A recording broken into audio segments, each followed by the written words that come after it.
서울 창업허브와 함께하는 마케팅 분석 기법을 활용한 창업 비즈니스 모델 개발 과정, 교육 과정 19회차입니다.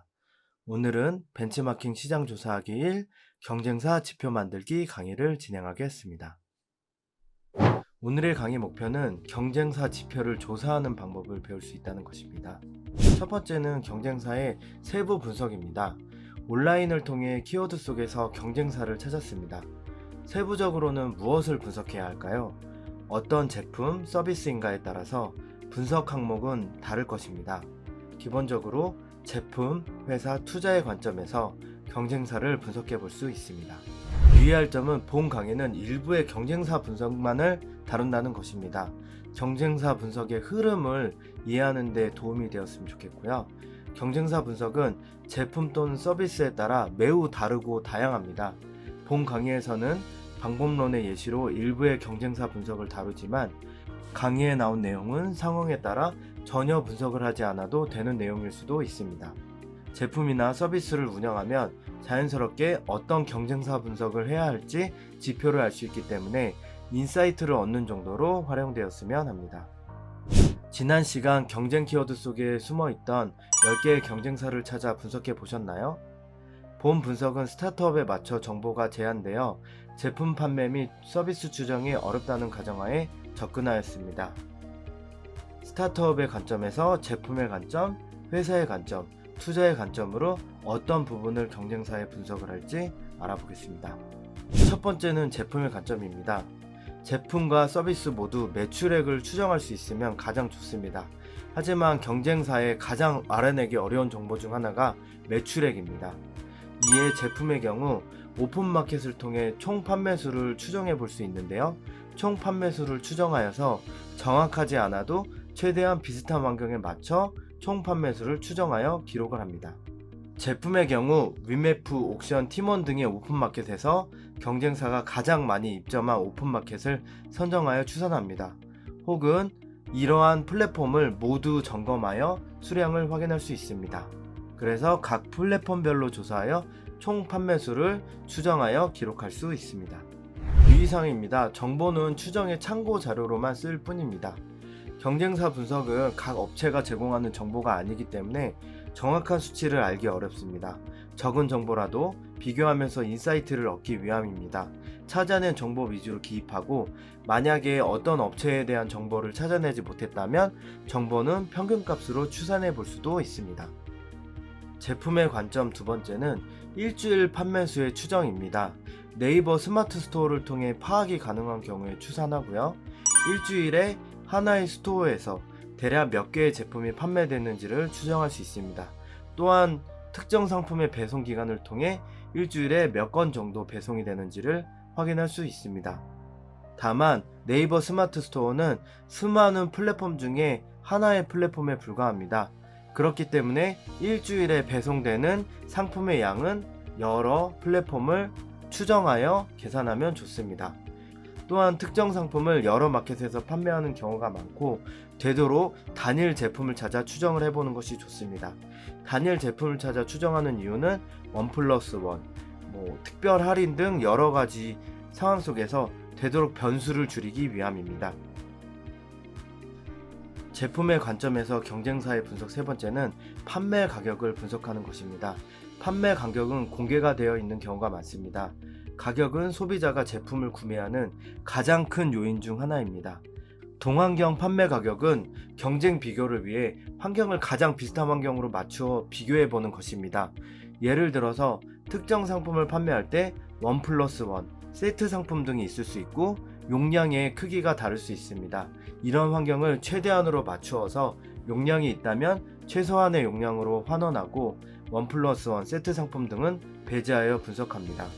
프로모션 카드 할인의 경우 동일한 조건으로 할인으로 갈 것인지 원 가격으로 갈 것인지 결정하는 게 좋습니다. 일반적으로는 상시 할인인지 특별 할인인지를 판단하여 상시 할인일 경우에는 할인된 가격으로, 그리고 특별한 상황에 일시적인 이벤트 할인일 경우에는 원 가격으로 분석을 하는 것을 추천드립니다. 제품의 관점 다섯 번째는 회원수입니다. IT 서비스나 방문 매장의 경우 회원수가 중요합니다. 회원수는 매출만큼이나 성장을 위해 중요한 지표이고요. 다만 회원수도 우리가 관계가 있는 회사가 아닌 이상 추정이 어렵습니다. IT 서비스의 경우 뉴스, 회사 소개 등에서 회원이 몇 명인지 대략적으로 공개가 되기도 합니다. 전체가 아니더라도 몇 개의 서비스를 알 수 있으면 이를 기록하는 것이 좋습니다. 여섯 번째는 트래픽 수 또는 사이트 순위인데요. IT 서비스의 경우 회원수와 마찬가지로 트래픽 수 추정이 어렵습니다. 커뮤니티 뉴스 포털 등 방문자가 자주 이용하여 광고 매출을 올리는 서비스라면 중요도가 매우 크다고 할 수 있습니다.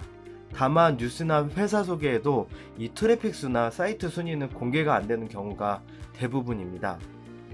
그렇기 때문에 여러 사이트를 통해 보조적으로 추정해 볼 수는 있습니다. 줌 포털 서비스 무료를 이용하면 일부 카테고리의 사이트 순위 확인이 가능합니다.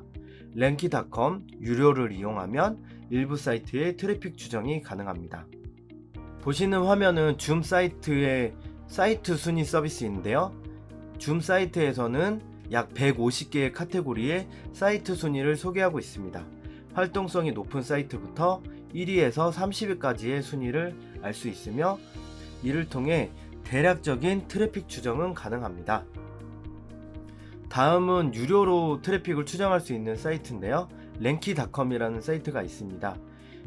랭키닷컴의 경우 랭키닷컴에 등록된 다양한 사이트의 트래픽 순위의 정보를 확인할 수 있는데요. 메이저급으로 좀 유명한 사이트는 대부분 이렇게 사이트의 요약 정보를 확인할 수 있습니다.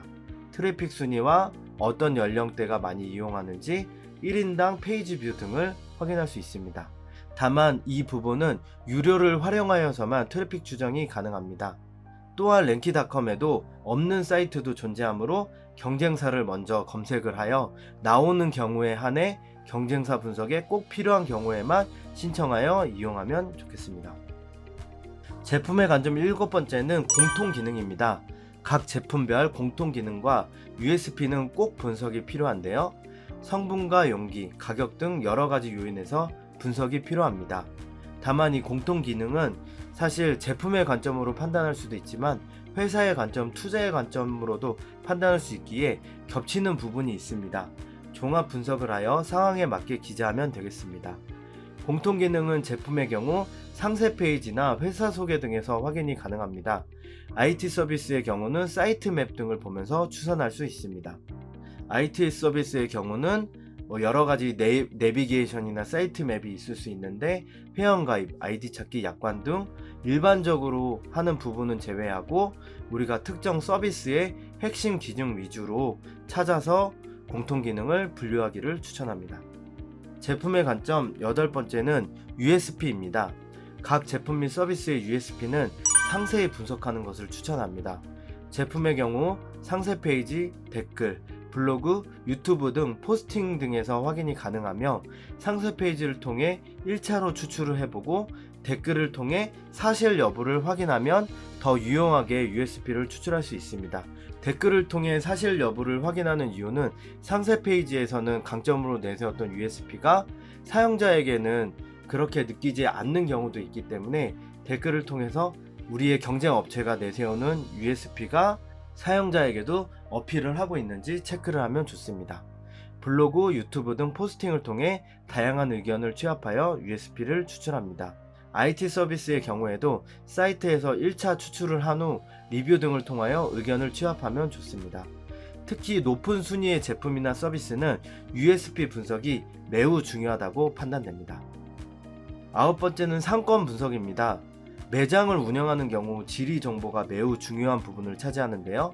중소기업부에서 운영하는 상권 정보 사이트를 통해 다양한 상권 분석이 가능합니다. 상권 분석, 경쟁 분석, 입지 분석, 수익 분석 등 다양한 분석을 디테일하게 할 수 있기 때문에 꼭 한번 매장이 있으신 분들은 중소기업부에서 운영하는 상권 정보 사이트에서 분석을 해보시기를 추천을 드립니다. 상권 분석 결과를 경쟁사 분석에 점수하여 표시하면 좋습니다. 다음은 회사의 관점입니다. 회사의 관점에서도 여러가지 경쟁자 분석을 할 중요한 부분이 있는데요. 10번째는 브랜드 순위입니다. 브랜드 순위의 경우 전문 기관에서 조사한 브랜드 평판 순위를 통해서 확인이 가능한데요. 다만 전문 기관의 브랜드 순위는 특정 카테고리의 순위만 확인이 가능합니다. 실질적으로는 스타트업과는 거리가 먼 경우가 많습니다. 따라서 네이버 통합 검색수를 통해 순위를 분류하는데요.